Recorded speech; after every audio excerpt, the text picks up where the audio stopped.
Hey there, listeners. This week on the Late Lunch Podcast, I sat down with Rob, and we talked about a couple things. We talked about supper from last night. We talked about Amazon, and we also talked about some cool Army things.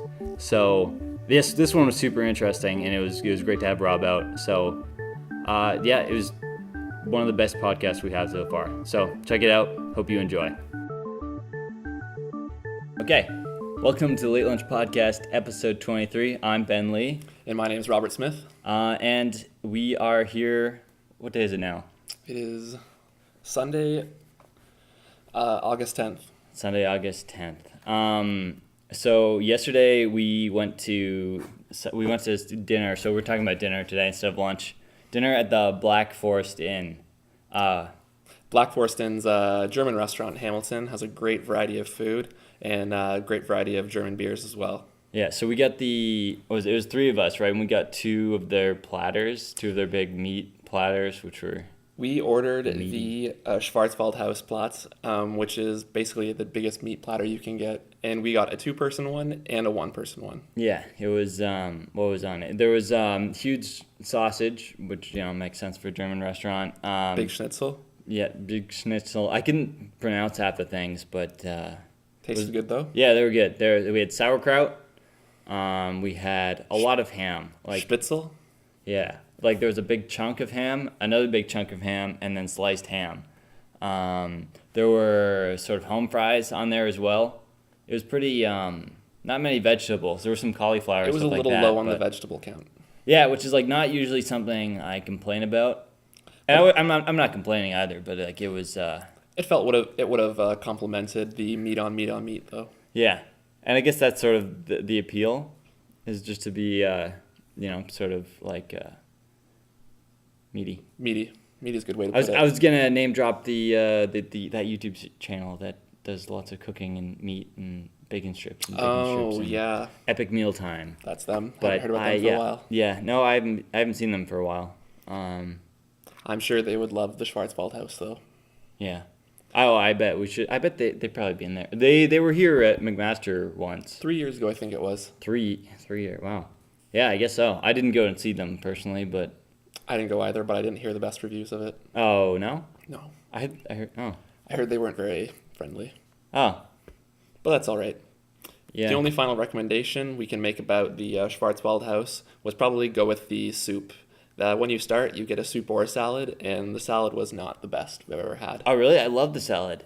All right, that's... It was ranch salad. It's probably because I never have salad, and it was my favorite. It was my favorite salad I've had probably in the last couple months. I'm glad you enjoyed it. What do you not like about the salad? I felt like that was a very watery salad. Felt like the lettuce just been soaked in water. Oh. Maybe that was just mine then. Yeah, maybe. But, maybe I just know nothing about salad, which is true. That's quite possible. But, yeah. That was a good start. And then we went on we crawled around Hamilton, right? Well, we didn't finish talking about the Schwarzwaldhaus beers, though. That's true. So, me, I'm more of a blonde or white beers drinker. I usually drink darker beers. I usually go in and ask for their hoppiest or hopsiest beer. Is it hop? Someone was correcting me. I usually say hopsiest beer, but people have been correcting me recently. They're saying it's hoppiest beer. I think that sounds better. Hoppiest. Yeah. I guess it sounds less like a rabbit. Hopsiest. Maybe a little bit. The beer that we both had was from Hacker and Shore, German company. I had the blondes, which I'd highly recommend. It was great. I must have had the dark one. Yeah, just the dark one? Yeah. What? I think it was just dark. Yeah. I thought you were making fun of me. Nope. I always have the dark beers, and they're always very good. So, well, not always. This one was very good. And then that was. I like to try a lot of different beers, but I never know that much about them, which is, just one.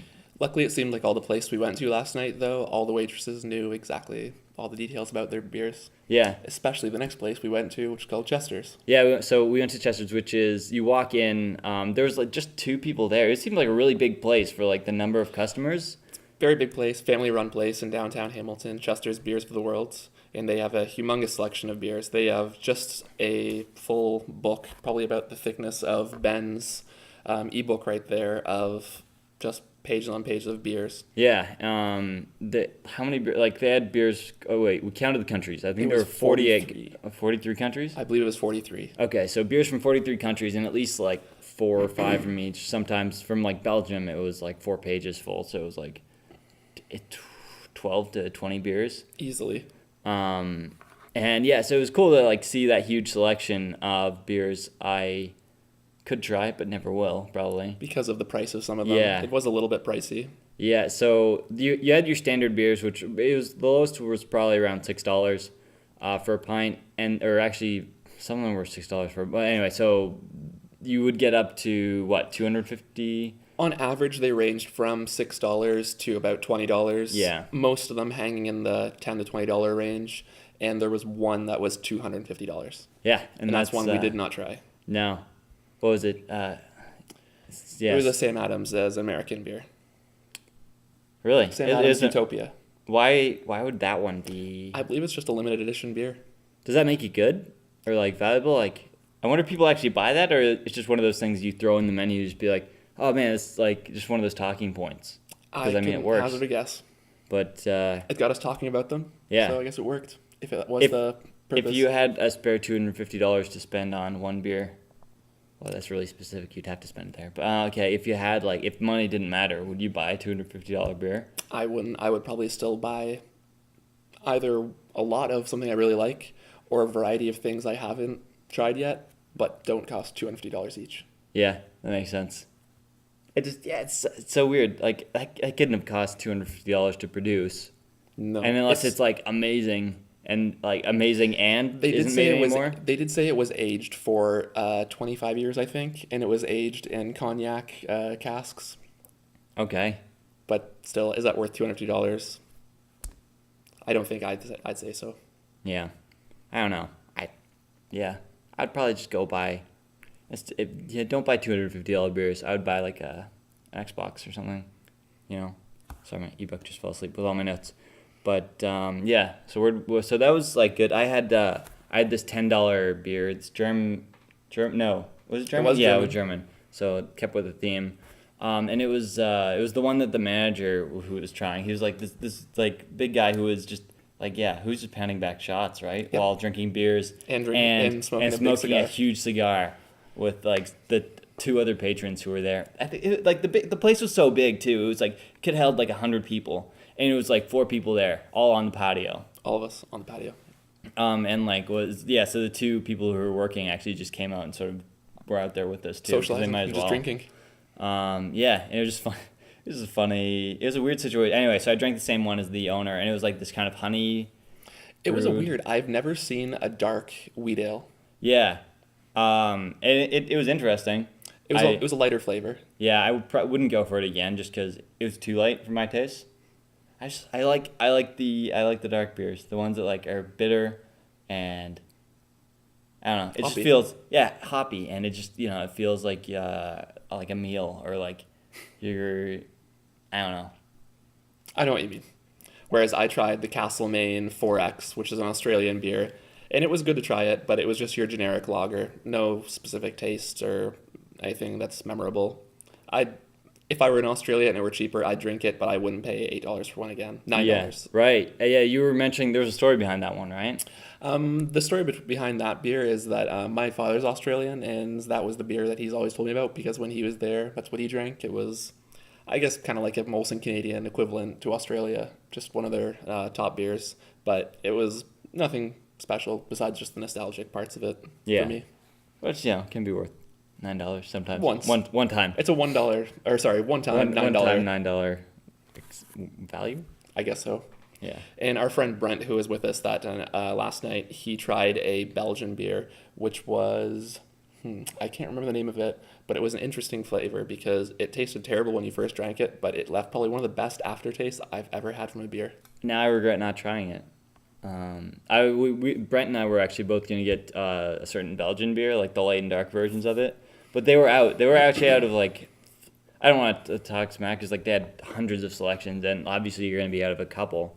But they're out of like the first couple ones that we we're looking at. That's because they import their beer specifically for their store. They don't go out to the LCBO or beer store to buy it. Yeah, no, I think it definitely made sense that like a couple was like, And- shoot, but yeah, it made sense. But yeah, I mean, sorry, what were you gonna So say? next was The Honest Lawyer. Oh which yeah, was just Honest your Lawyer. average Canadian, Yeah, that's just it's Sports just a bar.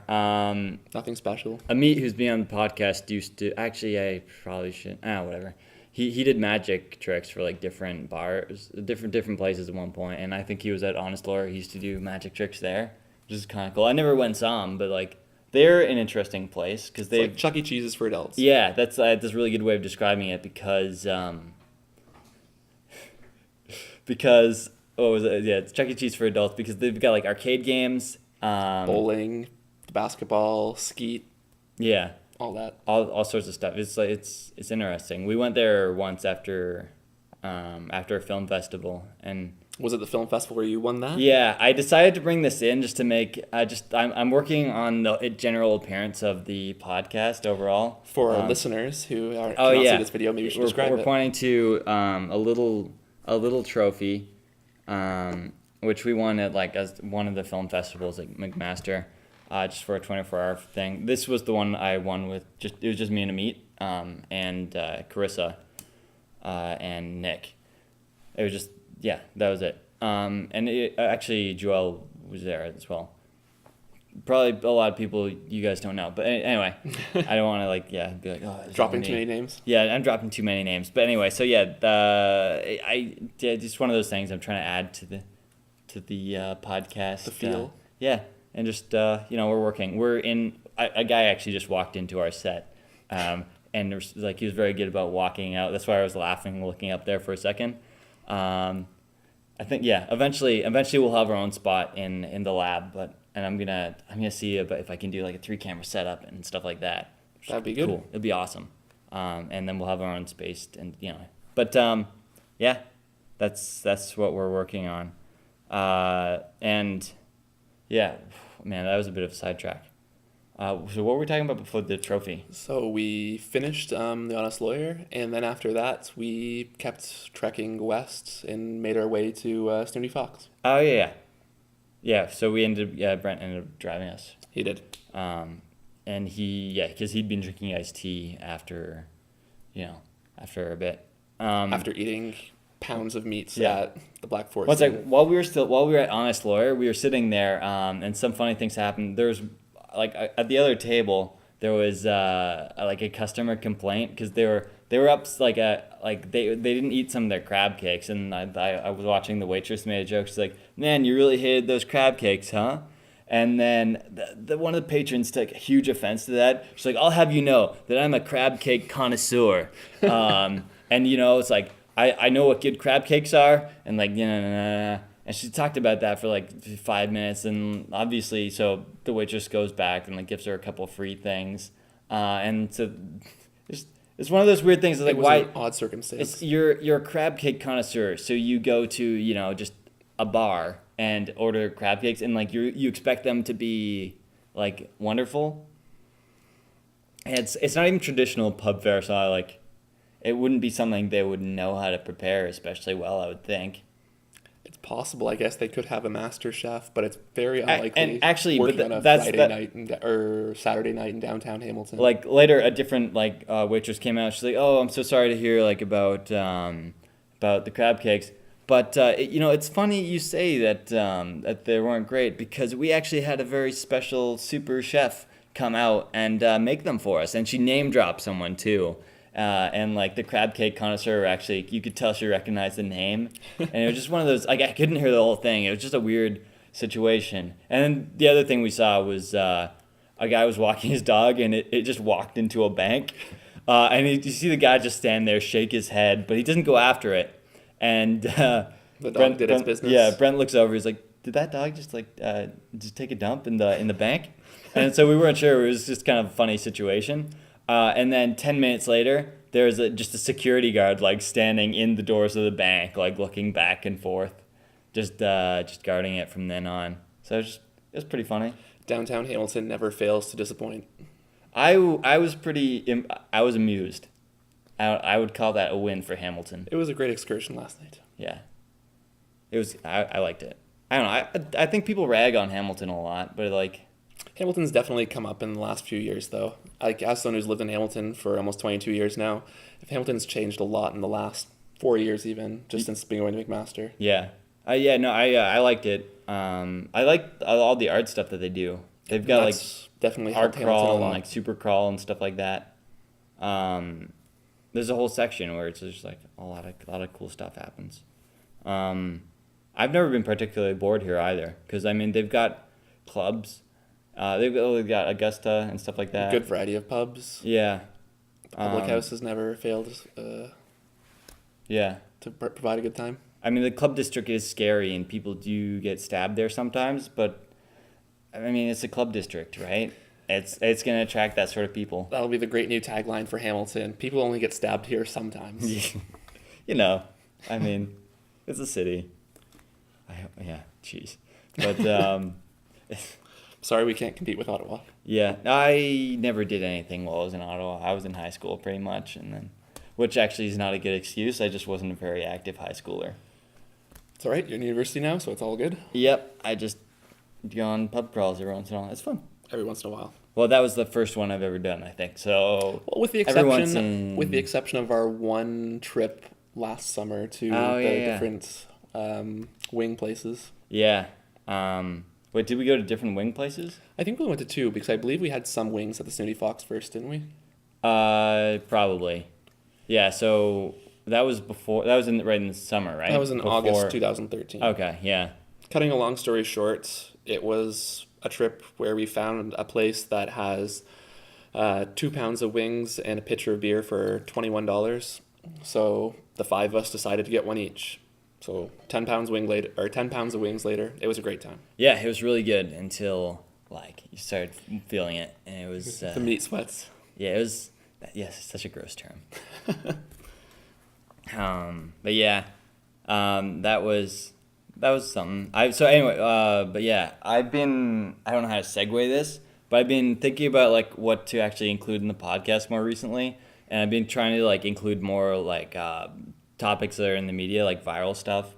But like this one I'm about to talk about isn't like super viral. I've seen a bunch of posts on Reddit. It's about like Amazon, and as I got my ebook, I've got all my PDF notes on my ebook.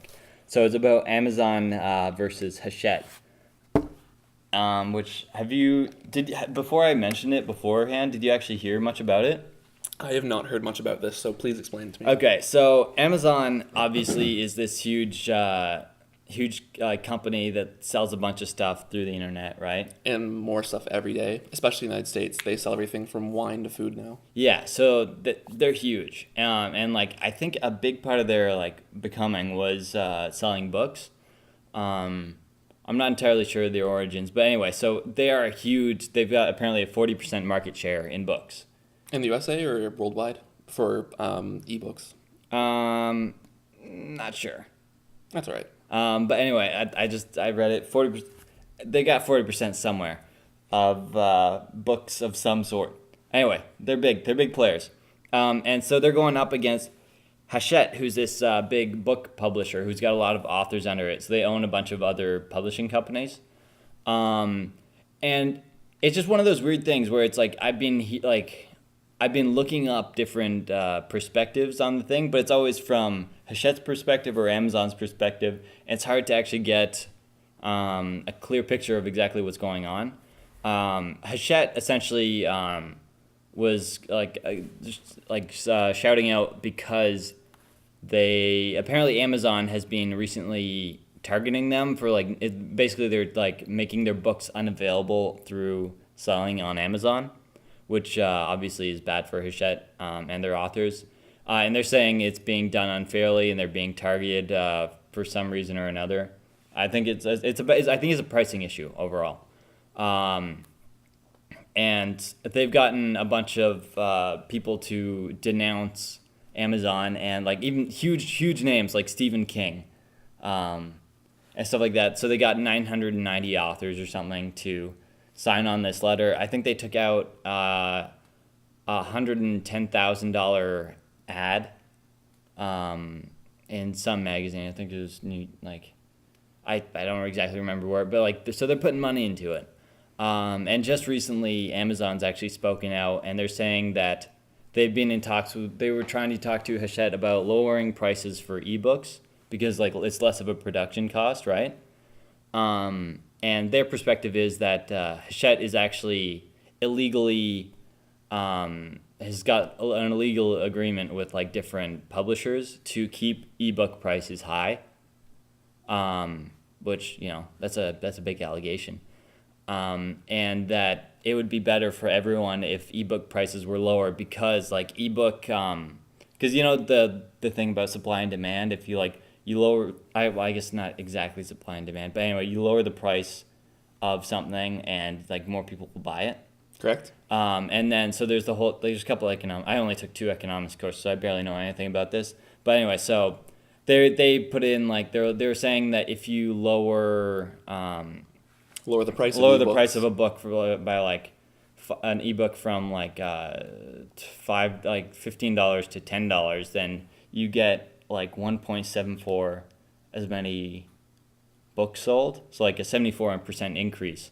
And so their argument is that if you lower these prices, then there's actually more books being sold, more consumers are getting like good deals, right? Good consumers are getting like 33% off, and authors overall are getting more money. It's less per book, but more overall. So they're saying it's good for everyone, and that they've been trying to talk to Hachette for a long time, but they wouldn't respond until Amazon had to resort to taking their books down and stuff like that. So it's interesting. That's a huge business. I can definitely see what Amazon's trying to do there. Like, I love reading, and I especially love hardcover books. I like having my bookshelves full with lots of variety of books that I'm reading. And I was recently considering buying an e-reader, but one of the things that maybe choose not to was that ebooks are kind of expensive. I was looking at the just to pick one was it A Song of Fire and Ice?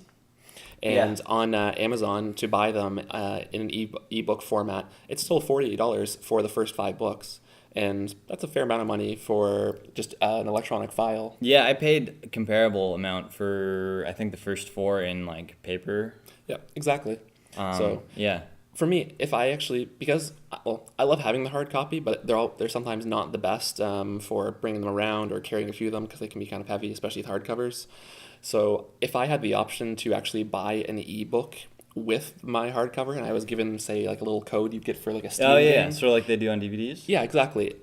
Exactly, the DVDs, where how you get the digital version. Yeah. If they started selling those with books, I would definitely pay an extra $2, $3, $4, maybe even $5 for a book just to have it on an e-reader, because sometimes when I'm maybe at home, I'd like to read the hardcover. If I'm going to say it's a winter night where I want to sit down with a cup of hot chocolate, I definitely read the hardcover. But when I'm out, saying doing things, or I'm at school or on a break at work, I'd much rather have a e-reader this size and be able to have thousands of books on it. Yeah. I love this thing. This one, I feel like I'm talking about a lot of different products and like restaurants and stuff all the time, but like this is just stuff I like. So this one's like Kobo. It was like I got it for Christmas one year, which is like it's a good gift, by the way. It cost about $100. Not even that anymore. It was like 4 years ago. But like okay. Yeah. So yeah, I bet they have. But like it glows in the like you can turn on this little backlight. It's not. I'm not sure you can really see. Oh, it's off at the moment. Here, it should brighten up. Yeah, there you go. You can see it. Anyway, so it's really nice. So you can read in pretty much wherever. Battery's not really an issue unless you just don't charge it for 2 weeks, because that's about how long it lasts. Because it's the technology behind it is super interesting. Screenwriting technology. It's more like an Etch-a-Sketch than a phone, because essentially it takes the power to sketch all the words onto the page, and then after that, like, it doesn't take any more power until you turn to the next page. So it's sort of like quantum in the way that it uses power. I didn't know that.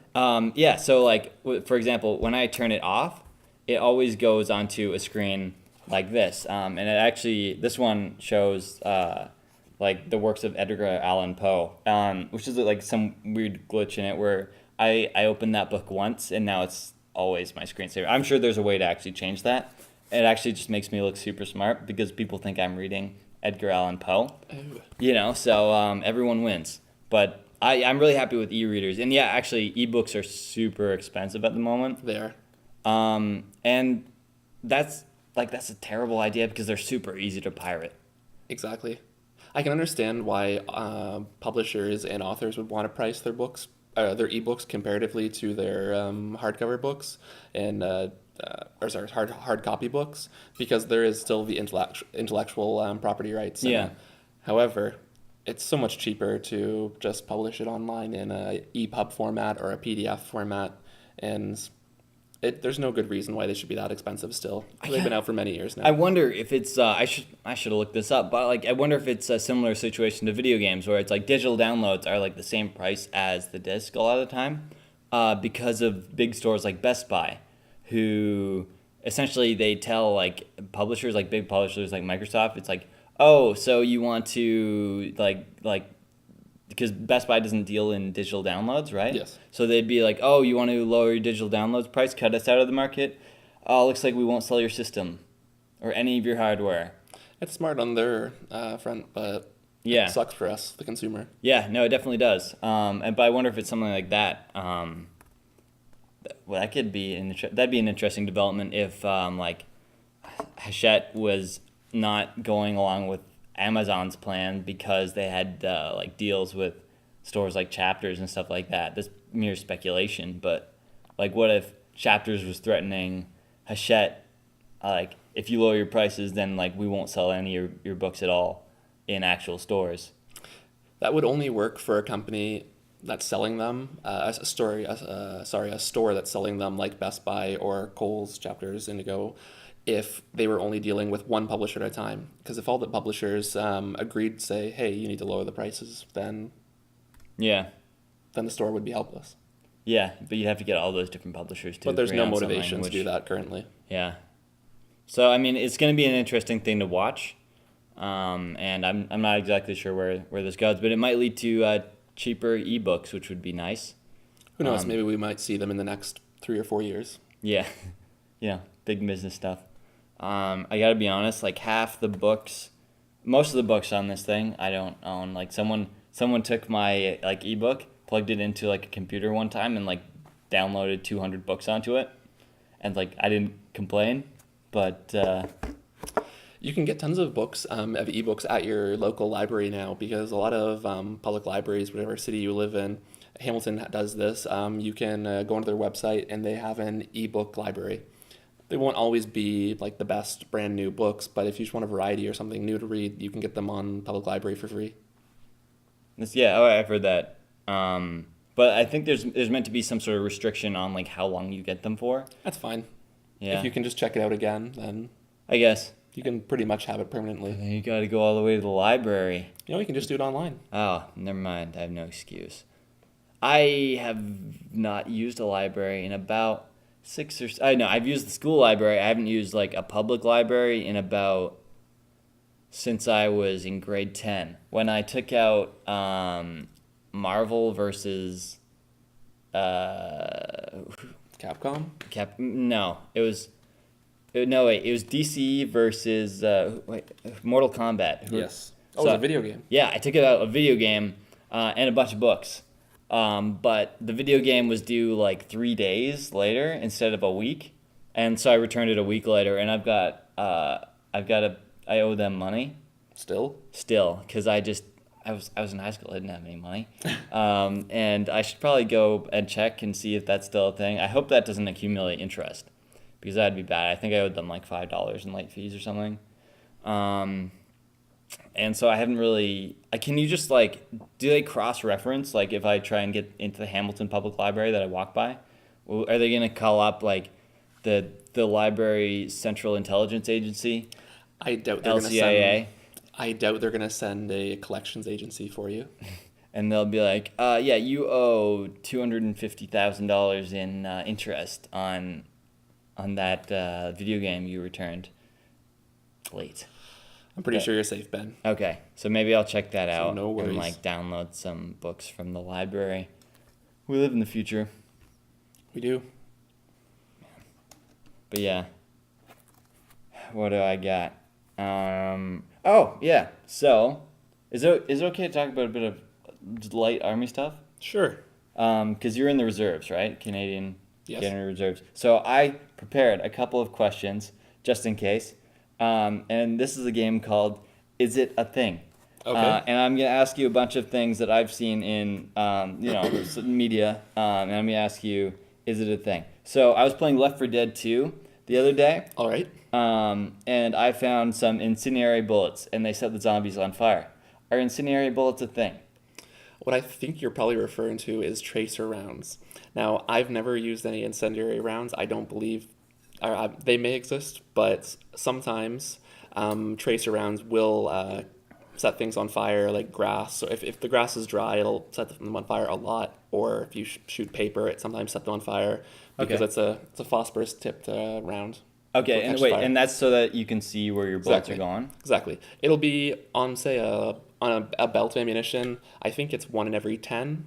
For every 10 rounds, one of them will be a tracer round, or maybe 20. I can't remember. Do snipers have that? Would that give away their position?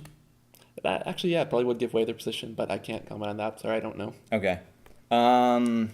Next thing.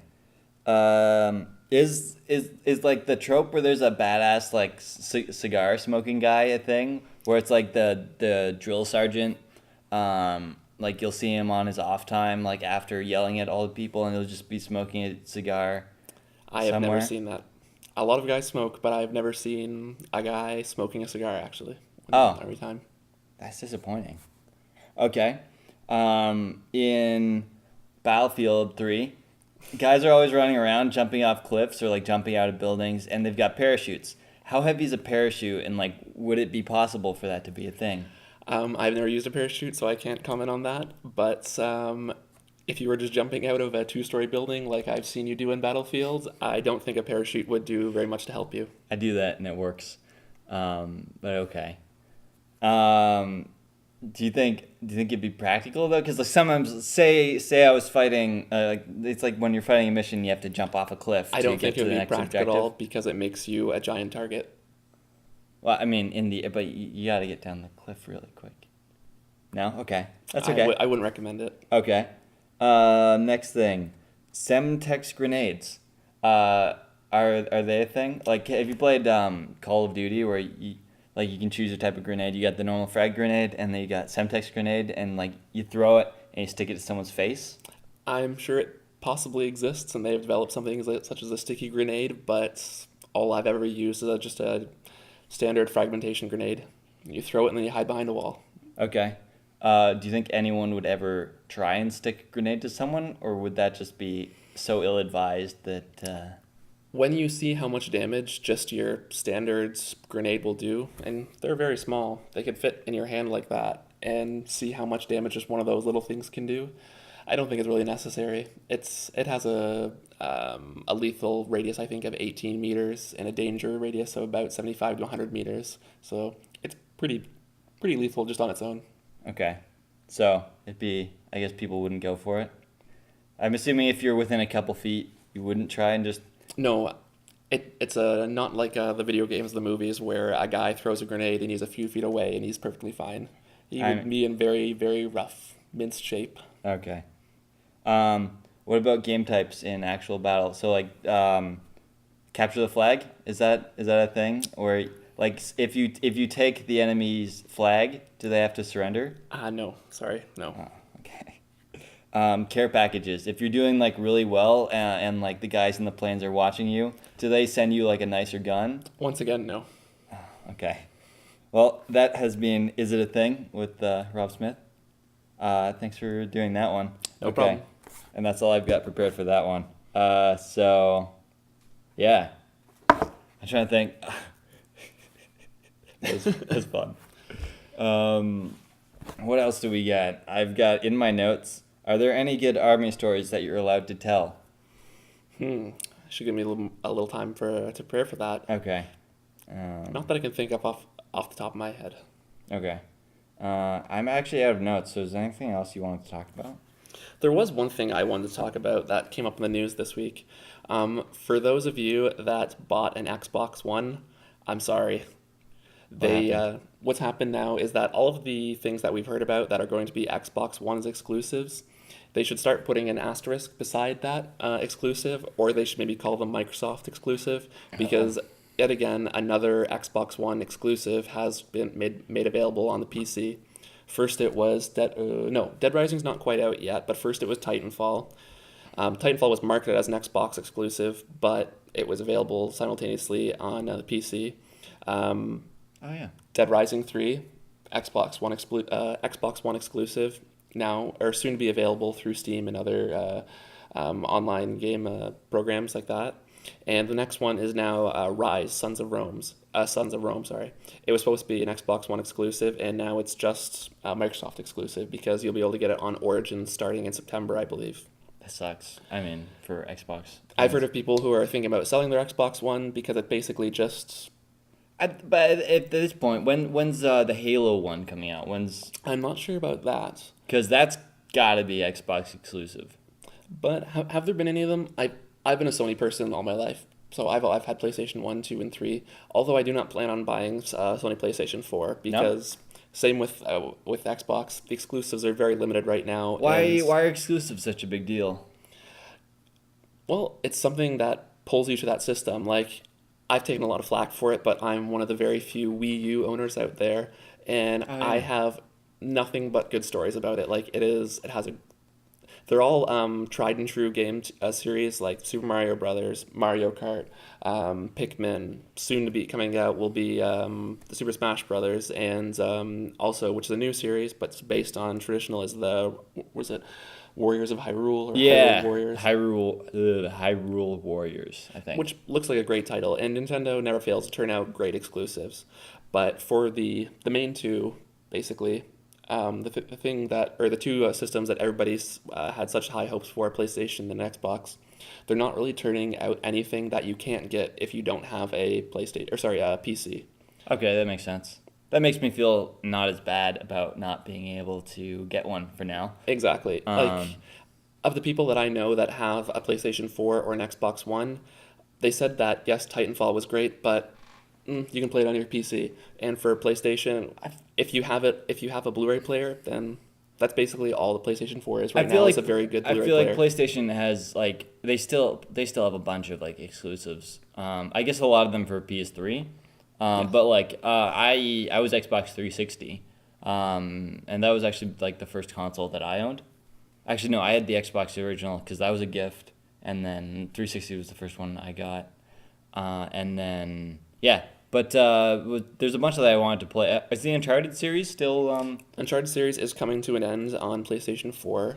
So far. Okay. Now, it's possible that they may make, say, an Uncharted 3.5. I heard they were going to continue it with a different character. That's quite possible, but as we know it, Drake will be finishing after number 4, coming out sometime next year, I believe. Okay.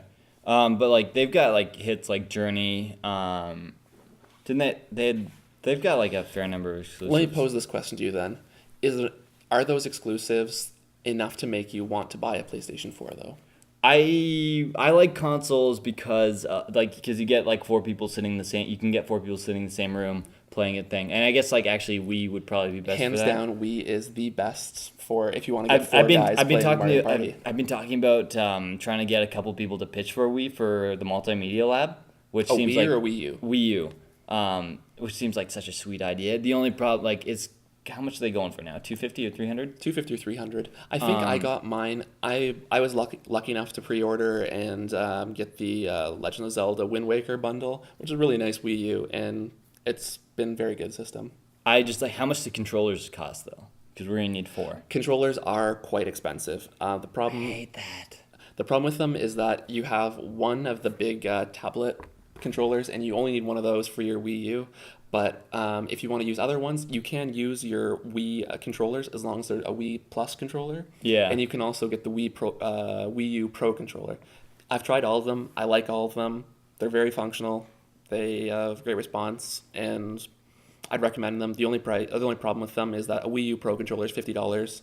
A Wii Plus nunchuck controllers, another $40. Yeah, okay. So it sounds like we'd spend $300 on the system and then another $500 in controllers. Well, if you want all of them, but realistically, you only need the nunchuck controllers in Okay. addition to the tablet controller. Yeah. Okay. I'll figure something out. Probably get some secondhand controllers. There's got to be a lot of people just like who bought Wii's and then don't use them, right? I guess it's possible, but Well, actually, they haven't even been selling that well, so I assume maybe that Mhm. everyone who bought them actually just really likes it. Or it's the Nintendo 3DS that's still keeping Nintendo alive. really, It's selling so well still, and they keep churning out just great games for it as well. I want one of those too. They just came down in price too, so How much are they? I believe they're only about $250 now. They need 200 actually, 200, 250. Yeah. Or if your budget's a little tighter, you can always go with a 2DS. Yeah.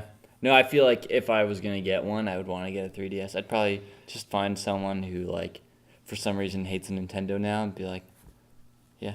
I purchased my 3DS XL and it's great. Okay, you know what, Dave and I were, he knows like something on one of the websites, it's GameStop or EB Games or something. They were selling like a really ugly looking DS Lite, or all around the city. A couple, like they had a bunch of them. It was like a cooking collection that no one wanted. They were selling them DS Lite for $30. And so we went to one of these stores, and we went in because we knew that they had them, and one of the employees was holding on to it and wouldn't sell it to us.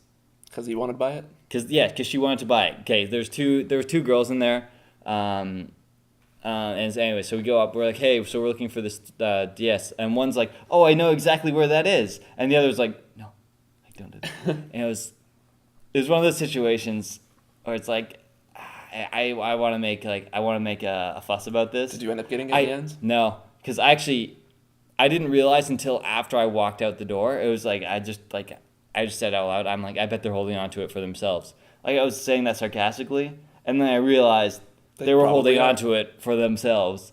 And if I had realized that like 30 seconds earlier, then I probably would have walked out with a DS Lite, but I didn't, and that was disappointing. But yeah, I like what they've done with the 3DS with like the Street Pass and like the whole like how like connected they are and stuff like that. They did a lot with a handheld. The internet connection on the 3DS is very good now. For anybody that tried using the internet on the Wii, it was just terrible. But the 3DS, it's great. Yeah.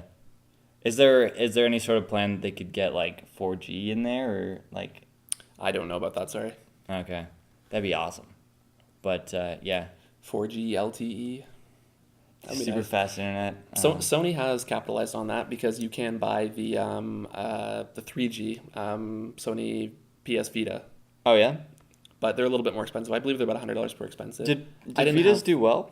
They did okay. They didn't do anywhere near as good as the 3DS. I believe 3DS sales are over 100 million now, whereas Sony Vita sales were only a few million. Okay. I had one for a few months. I didn't really like it. I sold it.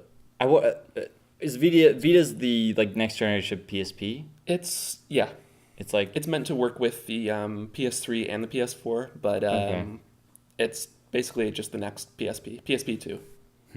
yeah. I still want a 3DS now. I want so many things, but it's stuff like that though. It's like I usually end up getting, and then like I don't want to pitch the extra $50 for a game, right? That's actually the thing I hate about consoles. It's just the expensive games because like I'm okay with the down payment of the actual console, but then it's like every time I want a game, though those actually like hold on to their Nintendo games especially. Nintendo games always hold on to their value. Like you're looking at like Nintendo 64 games, even like you're like They're more you want expensive Smash now. Bros. You're paying upwards of 40. I've seen people buying them for $80, $90. It's ridiculous how much they've held on to their value and actually increased in value. Yeah, it's crazy, but yeah, so that's one of the only reasons I don't get on like the console bandwagon. And my PC's been doing great. I bought like a sweet laptop, and it runs like Your laptop's really nice. yeah, and it runs Skyrim. It runs whatever I want. Which saying that it runs Skyrim is like doesn't describe it well enough because I ran Skyrim on a notebook at like 4 frames per second, and it was awful, but technically I ran it. This one runs it well. I play Counter-Strike. I play so much Counter-Strike. I love Counter-Strike. And I do well. I do really well, even compared to like my old machine. So for now, PC gaming is where it's at. Maybe next year or something when there's a lot more games out, then I'll go console. Well, I'd recommend going with the Wii U. Yeah. If I can get enough people to pitch, then I'm gonna like everyone pitches maybe $50 or something for a Wii U, and we get like I'll math out how many people that is.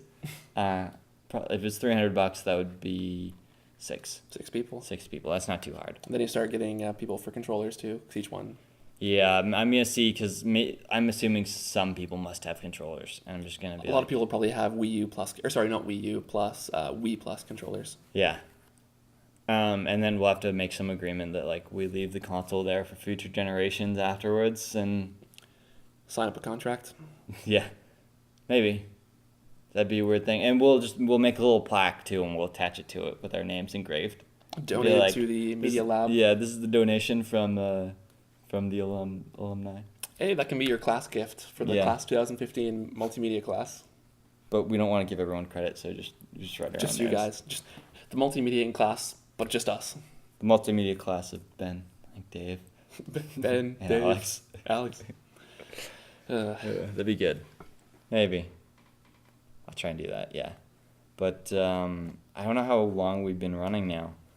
That concludes my notes, though. I believe we've been going for about 40 minutes. 45 Okay. minutes. Yeah, so it's probably about a good time to wrap up. So actually, one more thing. I just wanted to say thanks to Alex, Michael, Stuart, and Kyle for last week because I was in Ottawa visiting family and stuff like that, and I couldn't do the podcast. So thanks again, guys, for holding down the fort. Yeah, that's about it. So we are on latelunchpodcast.ca. That's where we post everything. We're also on iTunes, Late Lunch Podcast. We're on Twitter @LateLunchPC. I'm trying to think of any other social media. We post all our stuff to SoundCloud originally, and then like it all moves out from there. So we've got a SoundCloud feed if you want to, but like it's probably easier to look up on iTunes or any like podcasting app. You can like they usually search by the iTunes listing. So just check it out there. Oh, YouTube. We're on YouTube because we got a video podcast now. So check it out there. And it should always be improving week to week. So yeah, thanks a lot again for listening. Thanks for being on, Rob. Thanks for inviting me. And we'll see you all next week.